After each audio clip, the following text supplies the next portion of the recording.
সবুজ জঙ্গলের ধারে ছোট সাদা খরগোশ রিনি প্রতিদিন একই পথে দৌড়ে দৌড়ে খাবার খুঁজতে যেত। তার প্রিয় জায়গা ছিল নদীর ওপারের ঘাস ভরা মাঠ। একদিন ভোরে গিয়ে দেখে রাতের ঝড়ে নদীর ওপরের ছোট কাঠের সেতুটি ভেঙে গেছে। এখন আর কেউ সহজে ওপারে যেতে পারবে না। বড় প্রাণীরা নদীর ধারে এসে দাঁড়ায়, কিছুক্ষণ দেখে আবার চলে যায়।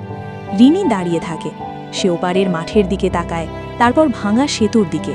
ধীরে ধীরে ছোট ডাল কুড়িয়ে আনে, একটার পর একটা ডাল সাজিয়ে রাখতে শুরু করে।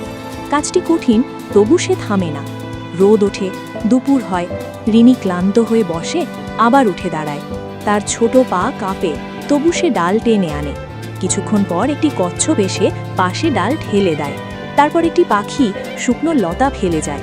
কয়েকটি কাঠবিড়ালি মাটি এনে ফাঁক ভরতে থাকে। ধীরে ধীরে ভাঙা জায়গায় ছোট একটি পথ তৈরি হয়। সন্ধ্যার আগে সরু হলেও হাঁটার মতো একটি সেতু দাঁড়িয়ে যায়। প্রথমে রিনি নিজেই সাবধানে পা ফেলে ওপারে যায়, তারপর একে একে অন্য প্রাণীরাও পার হতে থাকে। কয়েকদিন পর সবাই মিলে সেতুটি আরও মজবুত করে। তারপর থেকে প্রতিদিন সকালে রিনি সেতুর ওপর দিয়ে দৌড়ে যায়। নদীর পানি বয়ে চলে, বাতাস বইতে থাকে, আর ছোট সেই সেতু জঙ্গলের সব প্রাণীর কাজে লাগে।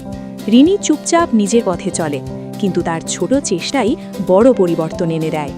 নৈতিক শিক্ষা: ছোট উদ্যোগও বড় উপকারে আসে, যদি মন দিয়ে কাজ করে হাল না ছাড়া যায়।